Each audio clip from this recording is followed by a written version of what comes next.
dito po, bubuksan ko po yung mga topic, pakikalat po, mga kababayan, kasi ngayon na lang po, ito po yung huling pagsasalita ko na sasagutin ko lahat ng mga batikos at akusasyon sa akin. Okay?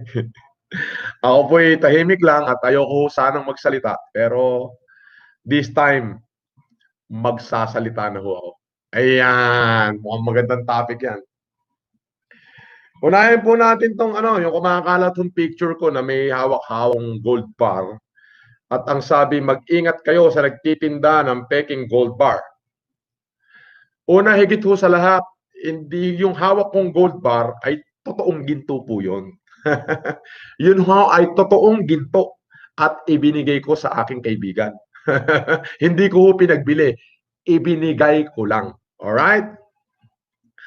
Yung pong ginto na yon may patunay po kasi po ako pag may ipon, pag may sobra, hindi naman ako mahilig magbangko, ibinibili ko po ng gold bar, ng gold sa arangke, pa isa kalakalahating kilo, pa isa isang kilo, 1/4 kilo, at marami pong magpapatunay niyan kahit pumunta po kayo ng arangke, tanungin niyo po yung aking pangalan, especially kay Bobot Bilibiran, at kaya doon sa mga nagtitinda ng tingi-tinging ginturon, ay kung mga 20 kilo ho, ako ho'y bumili na. Dahil gusto kong mag-invest sa ginto. So yun ay tinutunaw at ginagawa kong pinagagawa kong para buo po siya. Na pagka ako po'y nangailangan, yun din po ay akin tinitipak-tipak at ibinebenta ko rin po dun sa arangke kung saan tumaas na yung presyo. Ayun, ganun po yun. Kahit i-verify nyo ho sa arangke, lahat ng mga nagtutunaw ng ginturon, isa po ako sa mga bumibili ron. Ayan, kahit very specific, isa sa pinakamalaking taga-benta ng ginto ko dyan ay si Bobot Bilibiran. Ayan. Ayun o. Ako pinakamalakas mamili dyan. Pagka kumita, may pera po ako at sobra, so mag-i-invest po ako sa gold. So kaya po yung gold bar na yun, madali pong, ang ginawa po nila, kinalkal po nila yung mga lumang litrato ko. Ako bata pa lang, ako talagang lahat ng klase ng paghahanap buhayan ay ginagawa ko. Okay? So, sa pagpapala at malinis na puso, kaya ako pinagpapala ng Diyos. Alam niyo po yon. So, yung pong picture na yun, nakalkal lang po sa album ko yun kung saan natuwa po ako kasi first ever po na nakabuo ako ng ganong kalaki, nakabuo ako ng bara sa aking pag-iipon-ipon, ay natuwa po ako, ipinost ko po, pero yun po itinago ko po sa email ko sa aking unang email. Nahack po nila yung aking unang Facebook, ayun na po, ginagamit na po against me. Uulitin ko po, hindi po ako na-engage sa kahit anong pagtitinda ng ginto dyan o kahit anong klaseng transaction ng mga gold dyan. Hindi po kasi ako naniniwala dyan. Kung gusto po nyo ng ginto, mamili kayo sa Pilex, magmina kayo. Kung may pera naman kayo, mura po ginto sa arangke, o de pagtaas, ibenta nyo rin. Ganun lamang po. Kasi po ang ginto ay commodity po yan na hindi bumababa at laging tumataas pagdating ng panahon. Hindi nagugunaw, hindi nawawala. Okay? Tatimingan nyo lang po yung pagtaas at pagbaba. So, that's how it is. That's how we play. Minsan nga ho, turuan ko pa kayo, yung maliit na mamumuhunan dyan, sa arangke kasi, nandyan yung tapunan ng mga rita-ritaso, mga alahas ng mga luma, sa totoo lang ho, mas mura pa silang magbenta. Tapos pag nabili nyo yung alahas, dalhin nyo sa pawn shop, mas nasa sanla pa ho ng mas mataas. So, yun po yun. Ayan, bigyan ko lang kayo ng idea how to do it. So, yun po, yung unang issue, yung picture na nagkalat. Okay? Na nagkalat na picture na nagkalat na picture na ako daw po ay sindikato ng gold. Ay, wala po katotohanan yun. Hindi ako nagbenta ng ginto sa buhay ko. Okay. Second issue na nire-raise nila, yung warrant of arrest ko daw po at ako ay nag-bail lang and I'm evading the law. Yun po ay malaking kalokohan at katarantaduhan ng mga taong walang magawa sa kanilang buhay. Sila po yung mga tinamaan ng aking challenge na instead na sagutin nila yung challenge ko para matulungan yung kapwa Pilipino, ayun, pine-persecute po ako. Pinipilit nilang gumawa ng bagay saan para ako po'y ma-persecute. Pero ang totoo po nun, ito po, noong 2015 ako po'y nag-humanitarian sa Mindanao. Siyempre po, hindi po sa lahat ng oras marami akong pera. Ako po'y nag-issue ng cheque at hindi ko naman po talaga in-issue yun para tumalbog. So sabihin po sa atin na yung cheque po ay nakuha at idiniposito po. Okay po. Pero wala po akong, nag-issue po ako ng cheque, may pirma po ako eh. Yun po yun. So nakasuhan po ako ng estapa, pero hindi po ako naaresto. Bakit po? Na moment na nalaman ko na meron akong kaso, pumunta po ako sa Surala Municipality, sumurrender po ako voluntarily. Yan. Ako po ay voluntaryong sumurrender at kung saan po nag-bail at nakipaglaban sa korte hanggang sa na-dismiss po yung kaso. Mabigat po yung kalaban ko dyan, city prosecutor mismo, na ako po ay pinirahan din at pinitsaan lang. Pero hindi ko na po babanggitin yung kanyang pangalan. Pero kung mabe-verify nyo po yung kaso na yon, nangyari po yan sa General Santos at talaga naman pong makikita nyo po, dismiss po ang kaso. Okay, pangalawa po, yung nagkaso po sa akin sa Pampanga, dahil po yun ako noon ay nagsusugal, ay sa casino ho yun. Dahil ako ay nagsusugal dati at natuto po ako magsugal dahil wala akong ginagawa. Pero hindi po talaga ako kinasuhan, kinasuhan niya ako dahil iniisip niya kaya niya akong lokohin. So naglaban po kami noon. Talagang matagal po yung labanan sa korte. Inabot po ng 3 taon. Witness to witness, witness to witness. Ayun po ay acquitted po ako. Makikita niyo po yan sa sala ni Judge Gemma Lorgonyo. Yan, kung hindi po ako nagkakamali.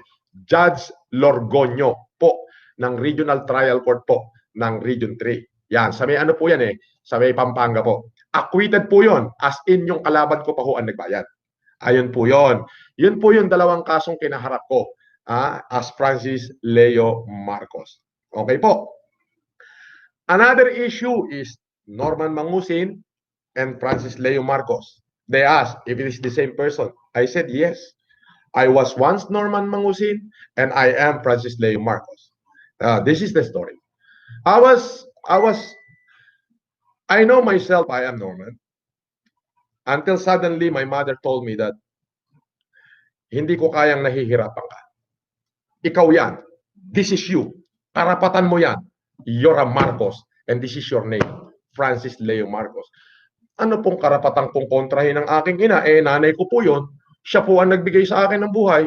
Hindi naman ko ginustong palitan nyo nga ang pangalan ko, gawin nyo nga Francis Leo Marcos. Wala naman hong ganon. Kung sino po ako ngayon, yan po ay dahilan sa aking nanay, sa aking ina. Siya po ang gumawa kung sino ako ngayon. Nagkataon po na yung aking ina ay inspired sa mga mabubuting gawa ng dating Pangulong Ferdinand Marcos at ng dating First Lady Imelda Romualdez Marcos. So yung aking ina, masyado siyang inspired sa kagalingan ng First Family. Buti nga ho, hindi ginawa ng nanay ko na ipinangalan sa akin lahat ng mga pangalan nila. Di nahirapan pa ho ako. Kaya regarding ho dyan sa Norman Mangusin and Francis Marcos, una higit sa lahat, wala po akong ginawang kriminalidad. Hindi po ako pumatay ng tao, ni hindi po ako nag-engage sa marijuana, ni hindi po ako na-engage sa shabu. Aba, yung talampunay at dahong papaya ay nung 14 anyos po ako ay tinitira ko yan.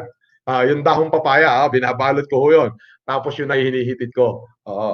Ngayon nga ho, hindi ako naninigarilyo. May vape po ako. Alam nyo ba kung ano yung bisyo ko? Eto.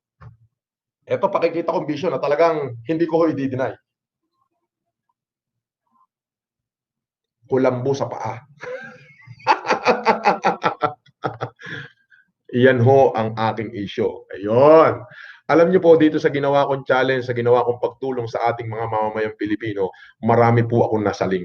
Kung nasaling ko kayo, I am sorry. But I would not stop challenging people out there to come up, to help, to survive this pandemic, to help our fellow countrymen.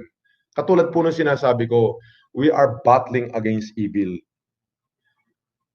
Our nation facing the formidable task the world has ever known. What this kind of task? Ito po yung paano natin lalabanan itong epidemya sa buong mundo na nagaganap. Nag-live po ako kanina, nag-explain na ako pero dinilit na naman po ni Facebook eh. So dito po pakikalat para mabasa ng lahat. Lahat ito na po yung kasagutan ko sa pangkalahatang batikos para sa akin. Sinasabi po nila may nagpapakalat po ng Nagpapakalat po ng pirma daw ho ni Madam Imelda, nandun daw ho yung pangalan Francis Leo Marcos at pinaiimbestigahan. Ang date po is July 8. Mga kababayan, noong July 8 po, ang First Lady po ay bumisita sa aking bahay at pinirmahan niya po yung mga painting na binili ko dyan sa Ronald Cheter. Nandito po yung mga painting at pirmado niya with date and with dedication to Francis Leo Antonio Marcos. Kumuha ka nga na isang painting, yung Rosok Tacloban. Painting, yung bata pa siya. Yung isa lang, marami yan eh. 10 yan. Ipakikita ko po sa inyo kung ano ang pirma ni Madam ng ating First Lady at nung pirma na kumakalat po doon na pinaiimbestigahan daw po ako ng First Lady. Yan. Hindi, yung isa kunin mo. Yung isa. Huwag yan, yung isa pa. Yung malinis yung likod, yung malinis. Yung para kitang-kita. Ngayon po, sasagutin ko po lahat ng katanungan. Ulitin ko po. Ako po si Francis Leo Marcos. Kung sino po ako ngayon, nanay ko po ang may gawa. Hindi ko ho ginusto kung sino ako. Dapat Antonio na lang ginamit ko dahil nahihirapan ho ako eh. Magmula nung nagkaisip ako, kung sasabihin ko na lang, sino ka, Francis Marcos, kaano-ano mo yung Pangulo. Mali ko ho dyan. Yung nanay ko, masyadong inspired sa First Family, masyadong iniidolo. Sabi ko sa mama ko, nababatikos ako, bakit ba Francis Leo Marcos ako? Ang sabi ng aking ina, ikaw yan, karapatan mo yan, anak kita, mahal kita. Ano pong gagawin ko? Nanay ko ho ang nagsasabi, kung gusto nyo, tanungin nyo ho ang aking nanay. Pero yung sasabihin nyo, alam nyo, sa totoo lang ho, ako ang hirap lang ho sabihin. Ito po, para masagot ko na yung mga tanong. Ito po ang painting ni First Lady na kung saan po ay masyado pong maganda na yung pintor po nito ay bulag na, so na-appreciate naman po niya. Kaya po yung lumalabas na sulat yan, ito po ang pirma ni First Lady kung ninyo pong makikita. Ayan po ang pirma, Imelda Romualdez Marcos. Imelda R. Marcos. Ayan po ang date niya, ang laki. Signed. Signed by Imelda R. Marcos on July 8, 2019. Kaparehas nung date nung araw yung lumalabas dyan sa YouTube na ako raw ay pinaiimbestigahan. Number 22, Nightingale Street, Green Meadow, Ugong Norte, Quezon City, Philippines. In her appreciation to Francis Marcos and Bernard Chong. Ayan po ang kompletong pirma ng First Lady. Ito po siya. Maraming painting po ito. Meron pa hong solid gold na painting na kung saan nagkakahalaga ho ng malaking halaga. Pero nandito lang ho. Kaya may gold ho talaga ako. Yun ho, totoo nun. May ginto kami. Pero, meron akong ginto. Pero hindi ko ho binibenta. Pan-display lang. Ayun po. At ngayon, saan galing akin itong pinamimigay? Naku po, ako ho'y nagbenta ng mga ari-arian. Nagbenta po ako ng mga ari-arian. May record po yan sa Land Registry. Nagbenta po ako ng 50 hektarya last year. At nitong taon naman po na to, nagbenta po ako ng isang property na worth 40 million. Binayaran ko lahat ng capital gain tax yan. Bayad po, kaya malinis po yung aking pera. Siya naman pong inuubos po ngayon at pinamimigay. At ako po'y nananalo rin minsan sa sugal dahil malakas po akong mag-poker. Pero at the end of the day, yung puso ko po is para sa taong bayan. Huwag po kayo mag-isip na ako po'y namumulitika. So, yun po, sinagot ko na po yung mga tanong. Yung po mga picture na lumalabas dyan, yun po ay nakalkal lang sa aking unang Facebook. May hawak po akong gold. Yun po ay totoong ginto at hindi po yun peke. Ngayon ko sasabihin, ilabas ko, pwede ko pa hong ilabas sapagkat binigay ko lang po sa aking kaibigan. Hindi ko ho pinabayaran, ibinigay ko ho as in gift. Ganon.